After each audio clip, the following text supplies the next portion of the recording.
Ya Allah,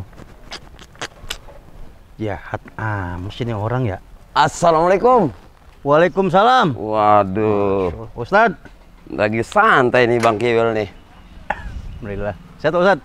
Alhamdulillah. Amin, Baru Ustadz. banget kita sehat ini. Nanti gimana sehat? Sehat Pak Ustadz. Iya. Kan sakitnya saya kan gara-gara Pak Ustadz. Kenapa emang? Habis ngurut Pak Ustadz. Oh iya ya, habis ngurut aneh ente langsung sakit ya? Kena COVID berarti Oh, ente. enak aja. Alhamdulillah udah sehat. Iya. Lagi ngapain ini sore-sore? Ini Pak Ustadz nih. Tadi saya baca berita nih Pak Ustadz. Di sini ada orang yang berbuat sangat jahat banget Pak Ustadz. Maksudnya? Ini orang tua. Mm-mm.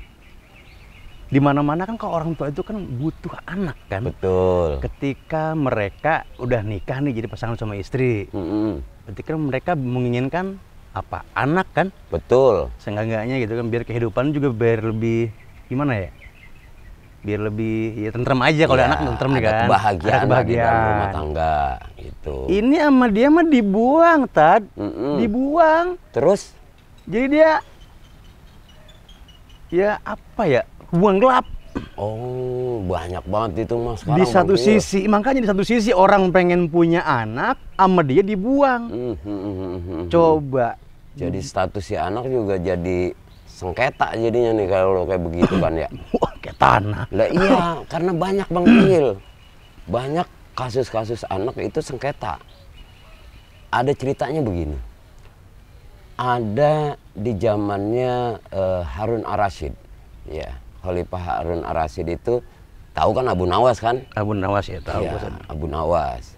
Jadi begini, di kerajaan daripada pemerintahan Harun Ar-Rasyid itu ada sebuah kasus sengketa anak. Sengketa anak. Jadi gimana? kalau sengketa itu nggak tanah doang, nggak kendaraan doang, nggak Anak harta doang, anak bisa bisa jadi jadi sengketa. sengketa. Bang Kiwil. Kenapa? Karena status si anak ini dipertanyakan. Sebenarnya siapa orang tuanya? Lah, orang tuanya emang kenapa itu? Nah, ini anak ternyata dalam ceritanya ini dikisahkan bahwasanya ada seorang ibu-ibu yang mengakui ini dia anaknya. Satu sisi lagi, si ibu yang satu juga mengakui ibunya. Nah, terdengarlah nih kasus ini di pemerintahan daripada Harun Ar-Rasyid. Masuklah ke pengadilan. Iya, gampang Pak Ustadz. Gampang, Dokter aja tes DNA. Ya kalau sekarang tes DNA, kalau zamannya Abu Nawas mah kan Harun Ar-Rasyid belum ada. Agak ada ya. Belum ada tes DNA. Kalau sekarang mah gampang. Anak siapa ini bocah masih bisa kita akalin pakai tes DNA. Ini mah kagak. Begitu masuk dalam pengadilan sengketa si anak, nih si hakim kebingungan. Bingungnya kenapa? Kata hakim, ini status anak ini masalahnya si satu sisi ibu yang pertama mengakui dia adalah anaknya, satu sisi lagi ini juga mengakui anaknya. Jadi ada dua ibu-ibu yang mengakui anaknya. Masuk ke pengadilan itu sehingga hakim sendiri bingung untuk memutuskan bahwasannya hak asuh daripada anak ini siapa sebenarnya. Gitu. Yang mah aslinya mah mungkin ini bener anak gua, kata mah aslinya mungkin begitu Betul. kan. Tapi kan emang dua-duanya bersikukuh bahwasanya mengakui ini adalah anaknya dia. Kata ibu yang pertama, "Wahai hakim, ini anak saya." Kata ibu yang pertama. Terus kata si ibu yang kedua, "Ini anak saya Pak Hakim. Mau dicek bagaimanapun saya siap bahwasanya dia adalah hak daripada buah hati saya sendiri. Itu kalau kata Hakim Mata Jeli tadi, dia kata begini nih. Kalau dilihat dari muka-mukanya, emak yang ini jelek. Muka nih bocah ganteng agak bakal mungkin lari kemadian nih. Kebetulan emaknya dua-duanya juga cakep. Nah, Kiwil. iya terus. Gitu. Cuma Kita masalahnya tahu memang cakep. Kalau di zaman Harun iya, Arasid bini itu- cakep, iya bini cakep. Iya. Bini saya memang udah cakep. Ente kagak Kancul tahu, ya. Nih, begitu dalam pengadilan, hakim sampai kebingungan. Kata hakim, perihal masalah kasus ini, saya sulit untuk memutuskan siapakah yang berhak mengasuh daripada anak ini. Kata si hakim. Kata si Hakim. Sampailah kabar ini kepada Harun Ar-Rasyid. Waktu itu dia yang memimpin sebagai kepala pemerintahan. Campur tangan tuh Harun Ar-Rasyid. Saking ketidakbenaran daripada pengadilan yang ada saat ini atau saat itu, menerangkan tidak bisa memutuskan. Karena hakim waktu itu mah jujur-jujur. Iya. Maaf, bukan berarti hakim yang sekarang agak jujur. Iya. Kita banyaklah kasus-kasus. Ya, tahu lah, Kadang-kadang kan maksudnya. begitu Bang Kiwil. Ya. Begitu ini dia udah sampaikan kepada Harun Ar-Rasyid. Harun Ar-Rasyid berpikir. Kata Harun Ar-Rasyid begini. Kasus masalah hak asuh daripada anak ini yang bisa memecahkan hanya satu orang. Siapa itu Baginda? Kata panglimanya. Yaitu Abu Nawas. Itu hakim kagak bisa, malah nyariin ke Abu Nawas. Harun Ar-Rasyid nih. Harun Ar-Rasyid. Karena hakim juga sudah melaporkan kepada Harun Ar-Rasyid iya. bahwasanya dia belum bisa memutuskan sengketa daripada seorang anak ini. Hakim nggak bisa Nggak bisa dia melaporkan Lempar ke kepada pemerintah. pemerintahan, Nah, kepada pemimpin atau rajanya. meminta rajanya, raja pun Raja langsung berpikir Heeh. meminta pendapat daripada panglima dan para penasehat kerajaan. Dia sampaikan kepada penasehat dan para panglimanya siapakah yang bisa menyelesaikan kasus ini. Tuh kalau pemimpin yang benar kayak begitu Bang Kiwil tuh. Jadi permasalahan masalah rakyatnya dia sampai ikut campur. sampai ikut campur ya. Dalam artian apa? Supaya rakyatnya ini mendapat keadilan yang Yang sebenar-benarnya. Gitu Bang Kiwil. Betul. Panggillah semua udah di ini. Sampaikanlah kepada penasehat bahwasanya hanya satu. Wahai Baginda Raja. Siapa yang bisa menyelesaikan masalah ini? Kata para penasehat. Dia bilang, cuman satu orang doang. Di zaman pemerintahan daripada Baginda Raja. Yaitu Abu Nawas. Wah, dia terkenal cerdiknya, pinternya, banyak akalnya dan sebagainya. Oke, kalau begitu kamu panggilkan Abu Nawas untuk menghadap saya segera. Oh, panggil nih Abu Nawas nih. Panggil tuh. Kata Baginda Raja Harun Ar-Rasyid bilang begini, wahai Abu Nawas, ada kasus nih. Ada kasus apa Baginda Raja? Kata Abu Nawas, ini ada sengketa anak, hak pengasuhan daripada seorang ibu. Ada dua orang ibu yang mengakui bahwasanya ini adalah anaknya dia, buah hatinya. Hakim sudah nyerah. Apakah engkau bisa menyelesaikan kasus ini? Kata daripada Baginda Raja Harun Ar-Rasyid. Terus Abu Nawas dia diam sejenak, dia berpikir, langsung dia bilang, kalau kasusnya seperti ini Baginda Raja, saya siap untuk menyelesaikan daripada kasus sengketa anak ini. Gitu. Abu Nawas tuh. Abu Nawas. Selesailah tuh.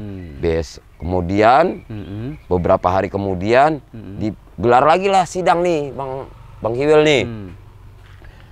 Begitu mulai sidang, hakim membuka sidang perdana sengketa anak, kita buka. Dibukalah. Silakan untuk Abu Nawas menyampaikan pemaparannya. Ini punya trik aja nih pokoknya. Punya trik ya? pokoknya. Dia datang nggak sendirian ternyata Abu Nawas. Ama Algojo. Algojo itu kan terkenal tuh Bang Kiwil. Algojo yang kan Yang suka yang gantung atau yang menjatuhkan daripada hukuman. Yang suka gantungin leher. Iya. Yang mengeksekusi orang kalah main gaple gantungin leher. Ente itu mah. Gitu. Kata Abu Nawas, wahai hakim, saya di sini tidak sendiri. Saya bawa seorang algojo.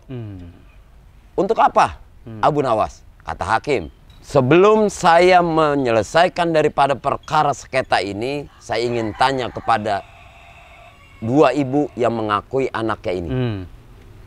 Wahai ibu yang pertama dan ibu yang kedua, apakah benar dari anak ini salah satu adalah ibunya seorang anak ini? Dua-duanya jawab bareng tuh. Ya, betul saya. Tuh. Sekali lagi saya tanya, kata Abu Nawas, siapakah ibu daripada anak ini? Bareng tuh. Bareng lagi, saya Abu Nawas. Aduh, saya juga pusing. Bingung kan manggil tuh ya, kalau kasus kayak begini. Baik, pertanyaan saya cukup. Sekarang saya minta untuk hakim meletakkan anak ini di atas meja ini. Saya siapkan nih, sama algojonya disiapin. Dan algojo silakan masuk. Itu bocah disiapin di atas meja? Di atas meja, algojo udah bawa pedang. Itu bocah mau digorok? Mau dibelah dua, ya, biar adil tuh. Kan karena dua-duanya bersikuku bahwasanya ibunya ini, ya dua-duanya mengakui adalah ibu dari anak ini.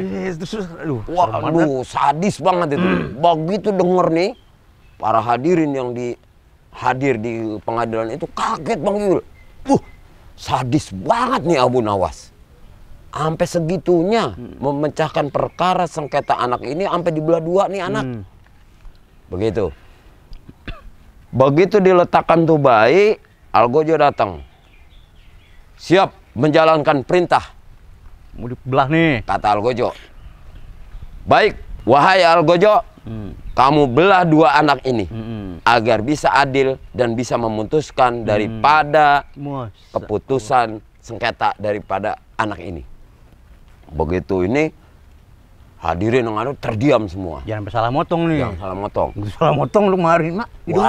Hidungnya ini anakku dikit nih. Nah, iya harus pecah. Iya harus belahnya dua bareng gitu. Nah, cuma kan masalahnya kan ini bocah manusia Bang Yul. Gitu. Begitu udah masuk algojo udah siap-siap, teriak nih dua ibu ini. Dua-duanya teriak. Yang pertama, perempuan yang pertama kata ibunya yang pertama ini ngomong sama Abu Nawas. Abu Nawas, saya setuju kalau Abu Nawas membagi dua anak ini menjadi dua. Saya sangat setuju karena ini adalah keadilan untuk saya. Kata si ibu yang pertama tuh. Yang kedua ngomong lagi. Wahai Abu Nawas, dia nangis histeris sambil teriak-teriak. Wahai Abu Nawas, saya mohon jangan engkau belah dua anak kami ini. Anak aku ini jangan engkau belah dua. Bagaimanapun juga aku tidak rela ketika anak ini dibagi menjadi dua. Kata ibu yang kedua tuh. Dia nangis-nangis. Dan saya ridho dan saya ikhlas. Saya mengakui untuk kalah daripada kepemilikan hak asuh anak saya. Yang penting anak itu jangan dibunuh. Tuh Bang Kiwil, tingkat cerita akhirnya ngomong dah, wahai hakim yang mulia, perkara daripada sengketa anak ini sudah selesai. Bingung hakim, kok bisa Abu Nawas? Kenapa? Karena tidak ada seorang ibu ketika dia melahirkan buah hatinya dari darah dagingnya dia sendiri untuk dibunuh. Maka saya putuskan yang berhak memiliki hak asuh daripada anak ini adalah ibu yang kedua. Oh iya. Karena tidak ada seorang ibu yang tega anaknya dibunuh. Masya Allah. Subhanallah. Bener-bener pinter ya Abu Nawas ya tadi. Pinter Bang Wil. Kalau emak yang pertama dia nggak apa-apa dibagi dua. Nggak apa-apa bagi dua biar adil. Tapi kan mati. Dia mati. Apa gunanya? Nah itu makanya lah disinilah kita kudu takzim, kita hormat sama ibu di situ tuh Bang Kiwil. Ya Allah. Bagaimanapun juga ibu yang telah melahirkan kita ini, dia susah payah. Dengan hati, dengan kasih sayang, dengan penuh rasa prihatin kepada anak itu tinggi. Makanya ibu itu benar-benar memiliki perasaan yang cukup tinggi. Ya. Sehingga baginda Rasulullah menyampaikan, ridallahi fi ridal walidain wa sukhtullahi fi sukhtil walidain. Keridhaan daripada Allah terdapat pada keridhaan yang kedua orang tua. Ya Allah. Dan murkanya Allah terdapat pada kemurkaannya kedua orang tua. Mudah-mudahan nih dari cerita ini kita bisa ambil iktibar buat kita jangan semena-mena sama orang tua, terutama ibu kita. Iya, ya. Nah, oleh karenanya kita kudu hati-hati dah nih zaman-zaman sekarang nih. Yang tadi Bang Kiwil baca, bu ilah. Kadang-kadang orang mikir gampang banget gitu. Ngebuang anak, dijual anak, itu Masya Allah perasaannya gimana gitu Bang Kiwil. Ya, iya Pak Ustadz. Itu Bang Kiwil ya. Ya Allah. Bang Kiwil juga punya anak dijaga, punya istri juga dijaga. Pelajarin tuh kode Algojo, saya minta sama Algojo nih, Algojo, ya kan. Kalau emang itu duitnya emang cepean, tolong bagi dua. Ada nggak kira-kira duitnya cepean? Terus bagi dua, tukerin sama gocapan. Oh. Setelah gocap, saya gocap. Ada nggak cepean kira-kira? Ya ada cepean mah. Ya tenang. Ah, begitu. Ente emang kagak punya duit apa? Ntar aja sih. Ya udah kalau emang ente kalau mau mah kalau ini. Ya udah ya. Ini mau ada undangan tahlilan lagi nih. Betulan ntar ada maghrib, aneh ada undangan. Masya Allah. Kan semenjak corona berkah banget ya Tan. Alhamdulillah. Meninggal nih. Alhamdulillah. Ini Alhamdulillah. Berkahnya. Bukan alhamdulillah banyak yang mati dan meninggal ya Bang Kiwil. Paling tiga bisa manfaat buat umat. Gitu ya. Iya dah Pak Ustadz. Iya dah. Dah, ani mau jalan lagi ya. Ya, makasih Pak Ustadz ya. Ya, assalamualaikum. Yuk, Waalaikumsalam warahmatullahi wabarakatuh.